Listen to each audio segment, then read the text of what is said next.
Today we'll be discussing about the compensation techniques, the shunt and series compensation and their comparison as per the unit 2 of subject PQF. So the lecture will contain the passive reactive power compensation, the basics of compensator, what is a compensator, where is it applied, etc. Series and shunt capacitive compensation and the comparison of series and shunt capacitive compensation done at the midpoint of the transmission line. So first we'll study what is passive reactive power compensation.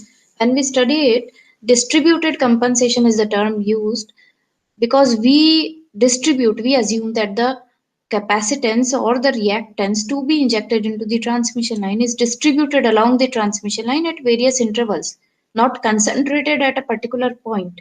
So if we are distributing it at different points in the transmission line, the phase constant of the compensated line will be given by square root of omega L dash by omega C dash, where L dash and C dash are the compensated values of inductance and capacitance. So they will be given by L into 1 minus KSE, where KSE is the series degree of compensation, the compensation degree provided by the series compensation, and KSH is the degree of compensation provided by the shunt compensation, and these both are less than unity. So if I write them and I take out omega LC outside of this square root, this particular term, I will get beta into square root of 1 minus KSE into 1 minus KSH.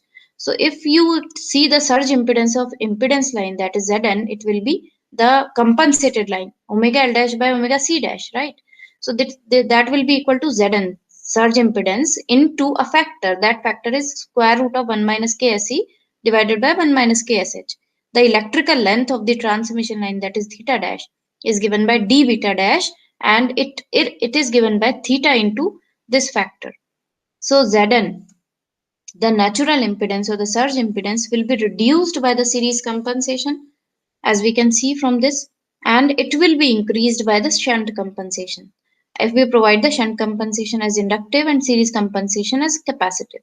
So for a lossless line, power flow will be given by this equation, where Zn dash is the impedance containing the compensated value of the degree of compensation, and the no load voltage at the midpoint will be given by this equation, VMO, open circuit, V upon cos theta by 2. This theta now is replaced by theta dash. The charging, we have studied this already in the previous lecture. Charging reactive power will be given by this equation, where we are just replacing Zn by Zn dash and theta by theta dash. So if you see the distributed compensation, and if we conclude the distributed shunt compensation will reduce the no load voltage, it will reduce the charging power, and it will have a little effect on the maximum power flow. But the distributed series compensation will reduce the no load voltage, increase the power transfer capacity, and it will have little effect on the charging reactive power. So if we see what is a compensator, I require a compensator at particular points in the transmission line. Not if the distributed, not if in terms of distributed line, I require it at a particular point, that is the midpoint of the transmission line, which we identified in the previous lecture. So an ideal compensator must provide a controllable amount of reactive power which can be supplied into the circuit without any delay. It should present a constant voltage characteristic and should be capable of operating independently in all the three phases. And the functionality should be to correct the power factor, to improve voltage regulation and balance the load currents or voltages. The properties should be, it should have an instantaneous response, it should be lossless, and you need to remember one thing, that it doesn't eliminate the harmonic distortion. It has to be done by the appropriate filters. And the responsibility for providing compensation can be of the utility which provides compensation at the generation side and the transmission line. And the consumer will provide compensation, that is the compensation provided at the load side. It will be taken care of by the consumer himself. So if we understand that these are the compensation requirements, how can we compensate it in the transmission line? This chapter particularly focuses for the compensation on the transmission line. We are not talking of the load compensation as per your syllabus.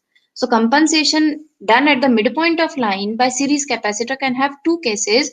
First case can be when the series compensation is done with the shunt compensation. So this is the series compensation, that is the capacitor compensation, and shunt compensation is being done by the reactor. We are assuming that. This is the first case. So the power flow will be given by VSVR upon 2Zn sine theta by 2 minus XC, this XC, series compensation, sine del. And it can be modified further in this form where Zn sine theta can be taken out and the impedance Z can be referred in the form of Z into 1 minus KSE, the form which we studied in the previous slide. And the second case can be with pure series compensation, there is no shunt compensation. So this will be used in comparison. If there is a pure series compensation, the power flow will be given by this. And here we can see that the midpoint voltage at the midpoint is unaffected, but the current at the midpoint increases, and therefore the power transfer of the transmission line increases. So the series current can be given by this equation, where we are taking the same equation as we saw in the midpoint compensation. I am just replacing the impedance here with the degree of compensation KSE, and KSE is XC upon 2Zn tan theta by 2. It is given from this particular equation. So the total power at the midpoint will be Vm, voltage at the midpoint, multiplied by the current at the midpoint.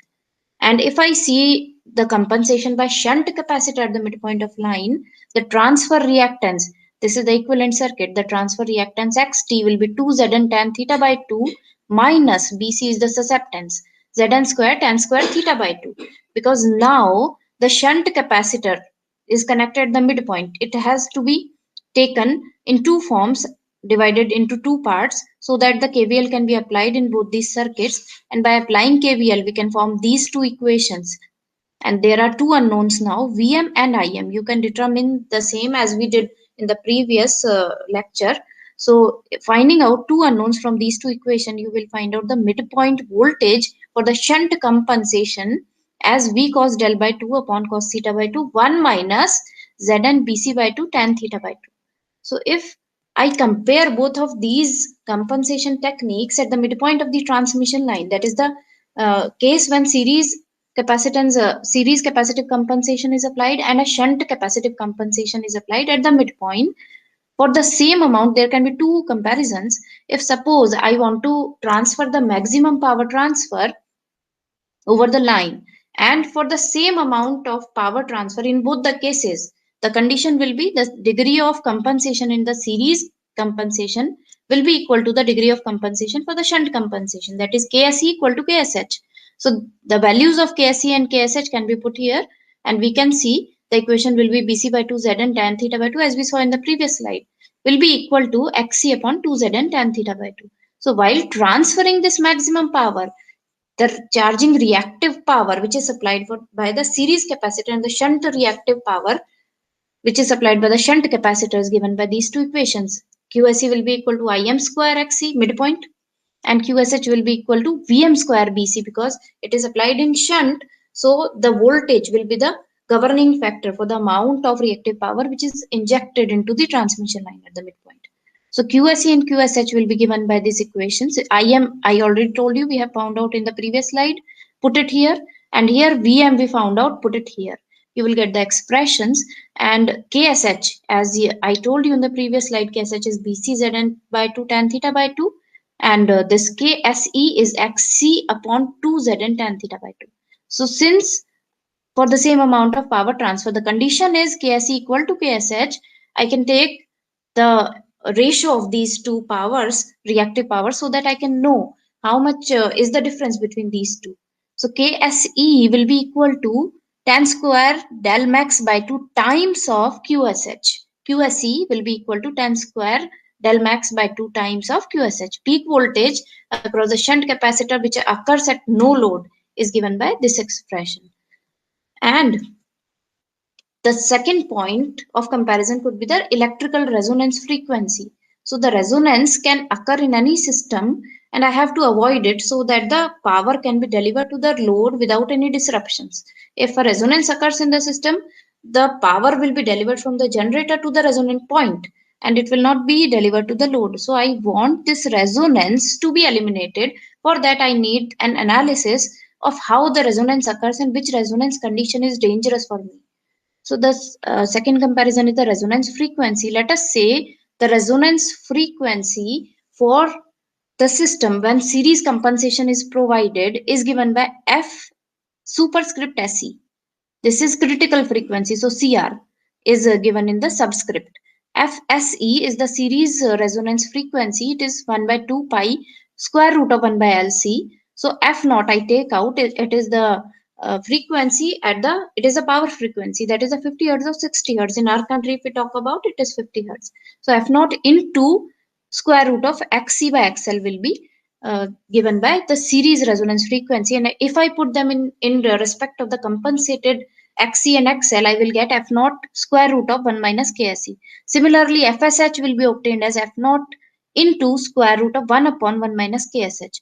So if I see here the system, the formula which I used here is XL by 2 will be equal to Zn tan theta by 2. So the oscillations occurring at frequency FM, any frequency FM suppose, will create two sidebands, F naught minus FM and F naught plus FM. One of these sidebands can be given by FSE or FSH. So if F naught minus FM is the sideband, I say that since this frequency is less than 50 hertz, this is the subsynchronous frequency. So the resonance phenomena occurring at this frequency is known as subsynchronous resonance phenomena, that is SSR. It will create negative damping torques. That means the torques will not be damped. So this is dangerous. The second case can be F naught plus FM. It is a super synchronous resonance frequency because it is greater than 50 hertz. Something is being added into 50 hertz. So it will create positive damping torques. So it will damp out. If even if the resonance is occurring, the damping torques are also increasing in amount, so it will damp out eventually. So I don't need to care about it. The dangerous part is the subsynchronous resonance phenomena. So if I have to eliminate this phenomena.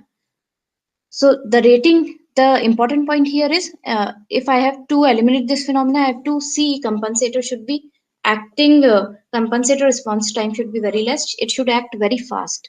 The important points to note here is that the rating of the shunt capacitor will be high unless the lines used are very large.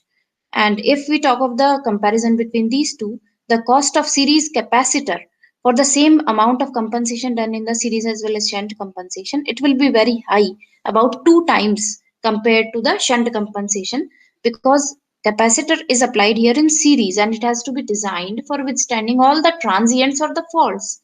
So that is why I have to apply some switch gear across it, the protection circuitry, and I have to take the rating also quite high.